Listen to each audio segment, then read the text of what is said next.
อ้าวมันน่ะได้สูตรได้อีกดีได้สูตรได้อีกนี่ โอ้ยสูตรนี้เขาเป็นว่าเฮ็ดมันกินมันหนาห้อนกินยาแก้ห้อนในกว่า ไก่เก่งว่านตีดิฮะ บำรุงพร้อมบำรุง บำรุงยัง ใส่น้ำใสเนี่ยเป็นยาท้องอะไรเงี้ยมันหยิบกินแล้วมันเย็นตัวมันเย็นเขาคนว่าเฮ็ดเมื่อเส้นอาหารธรรมดาเด้แต่ตะกี้บ้านเฮานี่ใส่สีมีกลินห้ำเล็กน้อยซุ่มเป็นเขาเปียกเขามันเขาสารเนี่ยเขาเปียกเนี่ยไอ้เขาเนี่ยแล้วก็กับแกบไอ้ไก่น้อยก็ยังเคลียร์กับตัวไก่ใหญ่ความเคลียร์ดี อีไก่บ่ทันได้แพ้จังเทื่อนี่สูตรนี้บ่เรียนนี่สูตรลับเนี่ย มันก็มีผลเหมือนกันเพราะลำไส้มันดีมันอันนี้เด้ทุกมื้อนี่เฮ็ดบ่อยไก่ห่อนในห่อนหยังนะมันเป็นเดี๋ยวมันติดมันไม่กล้วยมันปาดมันบ่กล้วยมันปาดมันสิไปรักษาแผลซุ่มรักษาปากเป็นโรคขอบปากเปื่อยเขาอย่างนี้นะ แม่นบ่บ่แม่นตีไก่แพ้บ่มีเงินซื้อหัวอาหารบ่พุ่นน่ะ โอ้ยอันนี้เส้นมาแล้วเส้นหัวหันมาแล้วเส้นมาแล้วนะ หมู่บ้านเป็นจังไดกับหมู่บ้านล่ะผลเอาตัวได้ตีกับหมู่บ้านเลย คูณตีไก่2 โลเก้าไก่3 โล 1เป็นจังได ว่าให้เขาปิด6เดี๋ยวเขาปิด5 ตีจักอัน กรรม นั่น การ นี่ มาพันของเจ้าของ6พันของเขา5เอาโอ้ยต่อกันเตรียมผลงานออกมากับทีมงานก็ไม่ได้เสียใจหรอก เป็นจังไดผลงาน คันทั่วหลังทั่วไรว่านี่กินอัน2ปลายอัน2อันนี้เขาไงที่ว่ากินปลายอัน3ได้กินบ่บัดนี่ เกมนี้คือเห็นตัวแมคโครเมืองไทยกับแมคโครอิสราเอลเป็นแบบไหนโอ้ยเข้าใจกันอยู่แล้วล่ะสายไก่เกมไก่2 โลเก้า3 โล ตัวใดนี่สิออกอาทิตย์หน้านี่ตัวใดนี่เสาร์หน้าเลย ว่าจะบอก4 ต่อ ตัวใด4ต่อ นั่นน่ะ4 ต่อ ตัวนี้ได้บักนี้ได้บักนี้ คลิปนี้ได้5 เดือน 6 เดือนนึงตั้งตัวใหญ่คันบ่เสียนี่ ว่ะ มาพี่เลยมาพี่เลยนั่นบักสมคิดอันสำลักแต่ว่าคันพอใจ พอเดียวกันบ่สองตัวนี่พ่อแม่เดียวกันตินี่นี่แบบใด โอ้ นี่ ยแม่สีขาวออกสีปุ่นสีดูเหลืองพอดูเหลืองแม่ขาวเป็นตัวเด้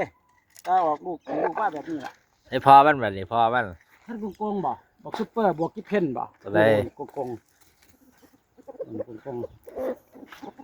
พี่ครับพี่เบิ่งเอาเด้อผู้ใดอยากได้ไก่นี่บ่พ่อแม่นบ่ สายใยเอไอ ลูกมันคือตัวหนึงแก่ตัวหนึงบ่แก่ซั่นน่ะ โอ้ตอนนี้กับแม่เนี่ยมันลงร้อยกันตัวลงเลือดมันลงร้อยหรอกลงร้อยมันลาบเป็ดเลือดมันลงตัวกัน ไก่เก่งไก่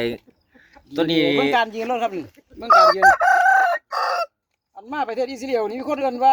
ท่านนี่ท่านนึงจะไปนี่อันนี้ท่านโกงหมดเลยนี่ ทัดโกงตินี่ ท่านโกงสายาเพิ่นตีหลีเพิ่นว่าซุปเปอร์บวกกิเพน ตีจัก ใส่F35นี่บ่ต้องมาถาม ออกตีจักไฟแล้วเนี่ยตัวนี้ มาหาไฟ หาไฟเป็นไรละผลประกอบการคือว่า หาไฟนี่คือยังทีมงานสบายใจเลยครับโปเชสบายใจ เป็นตาเอฟมีเป็นตา FC ติดซอยหอยตามบ่เนี่ยเป็นตาเขา FC อยากลงเงินนำบ่เนี่ย คันบ่ร้องก็บ่รู้แต่คันรู้แล้วย่านนั่นก็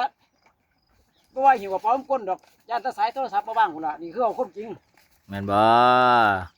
บ่แม่นสายขายผมสายตีครับป่านนี้ แต่ว่าก็ถ้าสนใจติดต่อเสียมันเด้อ หามีคนอยาก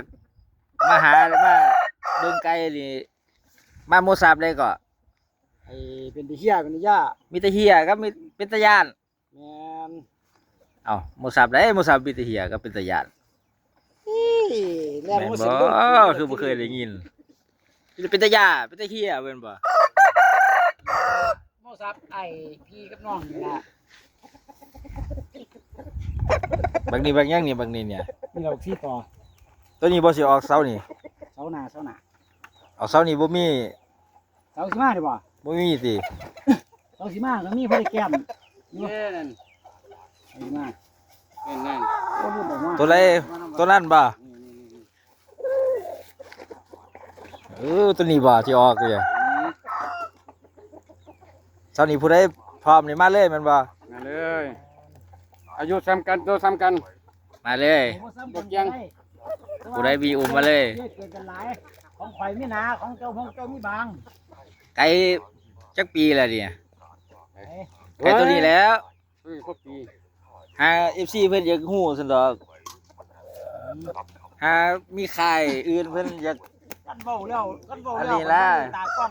มันต้องโทรศัพท์ก็สิว่าใกล้ปีใกล้ขวบอยากให้เขามาจับสัมผัสเบิ่งด้วยสายตากับมือเจ้าของเองค่อยสิ อืม แน่นอนก็อันนี้ก็คือให้ไปแนวทางให้เป็นแนวทางก็คือเขา ผู้ใดมีไก่ผู้ใดมีไก่อยากตีนี่อยากเจ็บแข้งเจ็บขานี่เข้ามาได้เลยแมันบ่ แม่น พี่ตัวนึงเลย รักษาให้ นี่แมันบ่ เลย นี่อีกตัวหนึงนี่พร้อมรับแขกเสมอแมันบ่ 2 โล 4มาเลย 2 โล4ว่าซั่นมาเลย โอ้สิอันนี้มรกตแต่ว่าสายยาสิว่าแดงจรวดเป็นจรวดธรรมดาจรวดไฟ จรวดไฟ แม่นจรวดไฟจรวดไฟ ทางหมูสับเป็นตะยานอยากมาก็มาเลยแมันบ่ โอ้ย เอาเงินไกลเอาเงินให้โลกก็ได้ มีไก่ตีกับว่าเอามาวัดก่อวัดเล่ากัน ตามร้านผู้ใดมีไก่เก่งไก่บ่มีครูอยากตีเขามาหะเลยค่ายสมิงดงติ จะมีตัวที่12 อืมยังก็ซื้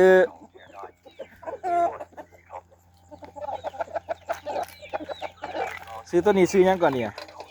เอ๊ะ บักยังก่อนเนี่ย ลาบ้าน บักลาวาน ช่วย โอ้บักลาวานว่าซั่น